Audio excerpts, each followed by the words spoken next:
नमस्कार। स्वागत है आपका मेरे YouTube चैनल रोचक कहानियों में। दर्शकों, आज मैं आपके लिए एक नई कहानी लेकर आई हूँ।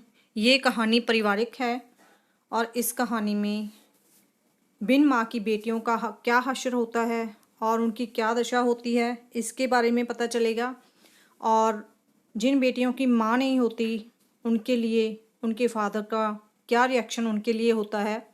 वैसे तो सभी अच्छे भी होते हैं और कभी कभी बदल भी जाते हैं। अब हम इस कहानी में देखते हैं कि बिन माँ की बेटियों का उनके फादर साहब के लिए क्या हश्र होता है और बेटियों की क्या दशा होती है। क्या वो सुखी हैं या फिर दुखी हैं, ये जानने के लिए हम ये कहानी पढ़ेंगे। इस कहानी का नाम है बिन माँ की बेटियाँ। दर्शकों, आज हम पहला भाग पढ़ेंगे और इस कहानी के 3 भाग हैं। मैं आज आपके साथ पहला भाग शेयर कर रही हूँ। तो चलिए आज की कहानी शुरू करते हैं। सुबह सवेरे इशिता का फ़ोन देखकर अनमने भाव से रजत ने कॉल रिसीव की। हेलो पापा, मैं इशिता बोल रही हूँ। आज से ठीक 10 दिन बाद मैं कोर्ट मैरिज कर रही हूँ। हो सके तो आप आशीर्वाद देने आ जाएं। उसकी बात सुनकर रजत ने पूछा, यह अच्छी बात है कि तुम अपना घर बसाने जा रही हो, परंतु लड़का क्या करता है? अशरफ और मैं एक ही विभाग में समीक्षा अधिकारी हैं। क्या तुम गैर धर्म में शादी कर रही हो? जी, अशरफ बहुत अच्छा लड़का है। आपको उससे मिलकर अच्छा लगेगा। उन लोगों से इससे ज़्यादा उम्मीद भी क्या की जा सकती है? रजत गुस्से से बोले। मैं और दी उनके लिए नहीं, आपके लिए बोझ थीं। उन्होंने हमेशा हम दोनों बहनों को पलकों पर बिठाकर रखा। इतना कहकर इशिता ने फ़ोन रख दिया। रजत की बात सुनकर प्रजा बौखला गई और बोली, इनके नाना नानी ने हमें कहीं का नहीं छोड़ा। हमारी पगड़ी उछालने का मौका मिल गया उन्हें। बिरादरी में कितनी बदनामी होगी हमारी। तुम उसे रोकते क्यों नहीं? मेरे रोकने से वह नहीं रुकेगी। यह बात तुम भी समझती हो और मैं भी। इतना कहकर वे बाहर चले गए। रजत का मूड बहुत ख़राब था, लेकिन बात उनके हाथ से निकल चुकी थी। इशिता के बगल में अमरनाथ जी बैठे उनकी बात सुन रहे थे। वे कुछ नहीं बोले। उन्हें रजत से इससे ज़्यादा उम्मीद न थी। तभी रजत का फ़ोन उनके मोबाइल फ़ोन पर आ गया। वह बोला, आखिर आपने हमसे इतने सालों ले ही लिया सिर से बोझ उतारने का बदला। आपको लगता है कि मैंने अपनी बेटियों की जिम्मेदारी नहीं उठाई? इस घर से आप उन्हें ले गए थे, मैंने उन्हें नहीं सौंपा था। आपने उन्हें ऐसी शिक्षा दी कि उन्होंने बिरादरी में मेरी नाक कटा दी। यह तुम्हारी सोच है, हमारी नहीं। हमने इन्हें पढ़ा लिखा कर इस काबिल बनाया है कि वह अपने निर्णय खुद ले सकें। अशरफ पढ़ा लिखा और समझदार है। सबसे बड़ी बात यह है कि वह इशिता को खुश रखेगा। इससे ज़्यादा हमें कुछ नहीं चाहिए। इतना कहकर अमरनाथ जी ने फ़ोन रख दिया। रजत की बात सुनकर वे विचलित हो गए। इतने बरसों में आज तक उन्होंने त्रिशाला के जाने के बाद अपनी पोतियों के लिए किया ही क्या था? अपनी बेटी त्रिशाला को याद कर उनकी आंखें भर आईं और वे अतीत में लौटने लगे।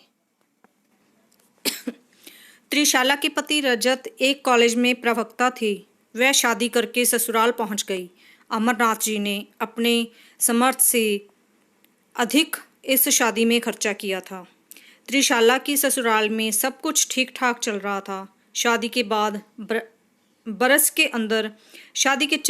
के अंदर उसने 2 प्यारी बेटियों को जन्म दिया था।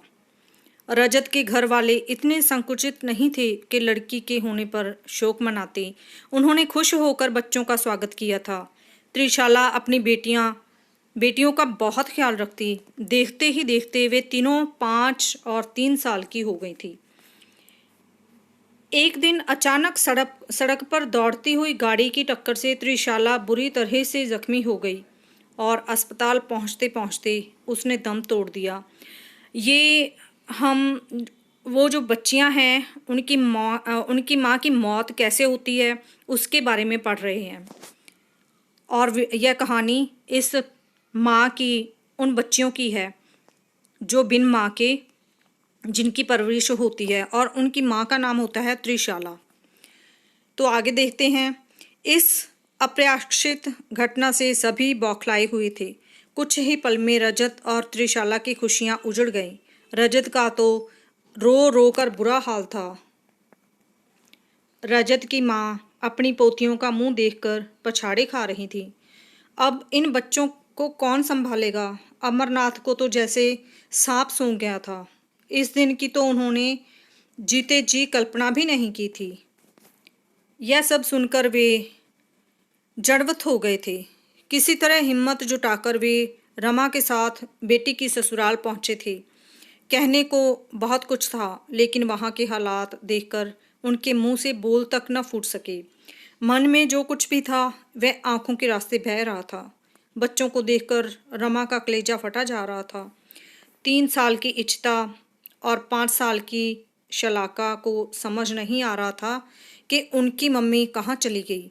बड़ा साहस बटोर कर वे बोले, आप इजाज़त दें तो कुछ दिन के लिए इस इशिता और शलाका को यहाँ से अपने साथ ले जाते हैं। अमरनाथ जी को थोड़ा संतोष हुआ। उन्हें उनमें अपनी त्रिशाला की झलक दिखाई देती। उन्हें कुछ समझ नहीं आ रहा था।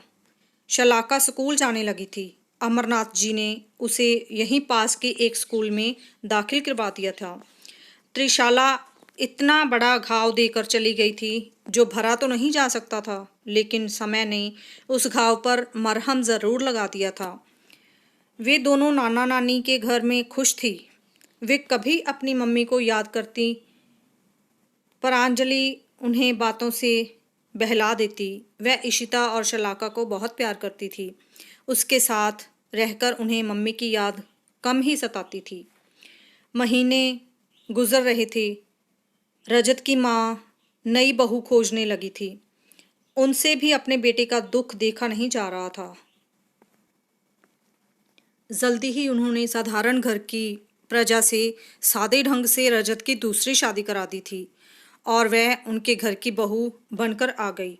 अमरनाथ जी ने जब यह खबर सुनी तो उन्हें बुरा तो लगा, पर फिर दिल पर पत्थर रखकर उन्होंने परिस्थितियों को स्वीकार कर लिया। रजत की अभी उम्र क्या थी? वह भी जानते थे कि अकेले मर्द के लिए ज़िंदगी काटना इतना आसान नहीं है, और फिर उस पर 2 बच्चियों की जिम्मेदारी भी तो थी।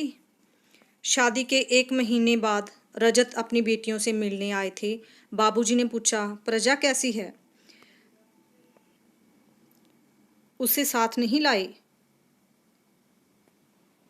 ऐसे माहौल में मुझे उसे यहाँ लाना उचित नहीं लगा। बाबूजी, फिर कभी ले आऊँगा।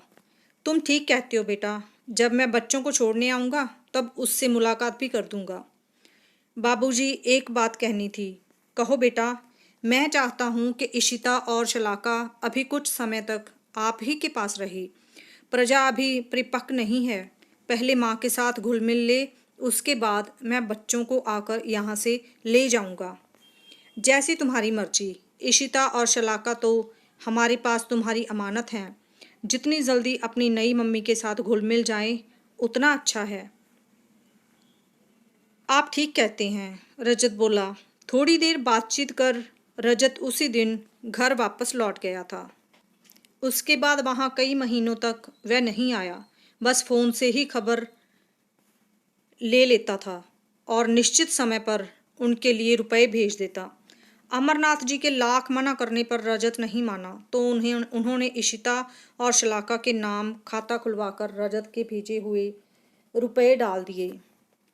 एक दिन अमरनाथ जी ने ही फ़ोन से पूछ लिया था, रजत बेटा, तुम बच्चों को लेने कब आ रहे हो? बाबूजी, प्रजा के पांव भारी हैं। मुझे नहीं लगता कि ऐसी हालत में वह इशिता और शलाका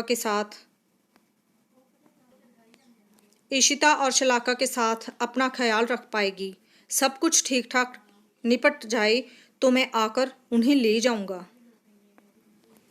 शादी के साल भर के अंदर ही रजत के घर बेटा पैदा हुआ था। इशिता और शलाका ने सुना तो वह भी बहुत खुश हुई। रमा ने बताया था, तुम्हारा भाई हुआ है। सच नानी? हम उसे देखने कब जाएंगे? शलाका बोली, अभी शिवांश बहुत छोटा है, कुछ दिन बाद उसे देखने चलेंगे, रमा बोली। उसे खुद भी छोटे बच्चे की जिम्मेदारी के साथ इशिता और शलाका की जिम्मेदारी उस पर डालना अच्छा नहीं लग रहा था। अमरनाथ जी बोले, चलो अच्छा हुआ, रजत का परिवार पूरा हो गया। जब छोटा साल भर का हो जाएगा तो इन दोनों को भी उन्हें सौंपकर हम अपनी जिम्मेदारी से मुक्त हो जाएंगे। 6 महीने और बीत गए। अमरनाथ जी रजत की राह देखते रहे, लेकिन हर बार कोई ना कोई बहाना बनाकर वह टाल देता। ऐसे ही 2 साल और गुजर गए। एक दिन रमा बोली, मुझे नहीं लगता रजत इशिता और शलाका को अपने साथ रखना चाहता है। तुम्हें ही उसे सख्ती से बोलना पड़ेगा, वरना वह तो इस बात को टालता चला जा रहा है। दूसरी शादी उसने बेटियों के लिए की थी, तो फिर उन्हें अपने साथ ले जाने में देरी क्यों लगा रहा है। अमरनाथ जी को भी पत्नी की बात सही लगी। उन्होंने रजत को फ़ोन किया और बोला, बेटा अपनी अमानत जितनी जल्दी हो सके यहाँ से ले जाओ। अब तो प्रजा भी उस घर में ठीक से एडजस्ट हो गई है और तुम्हारा बेटा भी 2 साल का हो चुका है। अब तो इन इशिता और शलाका से प्रजा को मदद ही मिलेगी।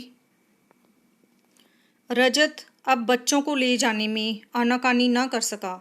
मजबूरी में ही सही उसे इशिता और शलाका को ले जाना पड़ा।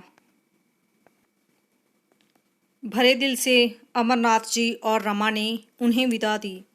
प्रांजलि को भी उनके जाने का बहुत बुरा लग रहा था, पर मजबूरी थी। उन्हें विदा करते हुए अमरनाथ जी बोले, त्रिशाला के जाने के बाद हमने इशिता और शलाका की परवरिश में कोई कसर नहीं छोड़ी। तुम तो उसके पिता हो, मुझे पूरी उम्मीद है कि तुम उन्हें बहुत अच्छे ढंग से रखोगे। बाबूजी, आप निश्चिंत रहें, आपको शिकायत का कोई मौका नहीं मिलेगा। प्रांजलि को उनके जाने का बहुत बुरा लग रहा था। इशिता और शलाका भी मौसी से अलग नहीं होना चाहते थे, पर मजबूरी थी। रजत उन्हें अपने साथ लेकर चले गए। बच्चों के जाते ही घर सूना हो गया था। इशिता और शलाका के आने से दादी तो खुश थीं, लेकिन प्रजा को ऐसा लगा जैसे उनके आ जाने से रजत के प्यार में बेटे शिवांश के लिए कमी आ जाएगी। घर आकर दादी ने ही उनका परिचय नई मम्मी से कराया था। उनसे मिलकर प्रजा को ज़्यादा खुशी नहीं हुई थी और बच्चों को भी। रात को वो दोनों दादी के पास आकर सो गए थे। प्रजा ज़्यादा समय अपने बेटे के साथ लगी रहती। दादी जी उन दोनों का ख्याल रखती थी। 4 दिन में ही उनकी रंगत उतर गई थी। उन्हें यहाँ कोई पूछने वाला न था। रजत कुछ कहता तो प्रजा तमक कर जवाब देती, 3 बच्चों को मैं एक साथ नहीं संभाल सकती। अब ये बड़ी हो गई हैं, उन्हें अपना ख्याल खुद रखना चाहिए। बच्चों को मैं एक साथ नहीं संभाल सकती, अब ये बड़ी हो गई हैं, इन्हें अपना ख्याल खुद रखना चाहिए। रजत घर में किसी प्रकार का कोई विवाद नहीं चाहता था। उसने प्रजा को कुछ बोलना छोड़ दिया।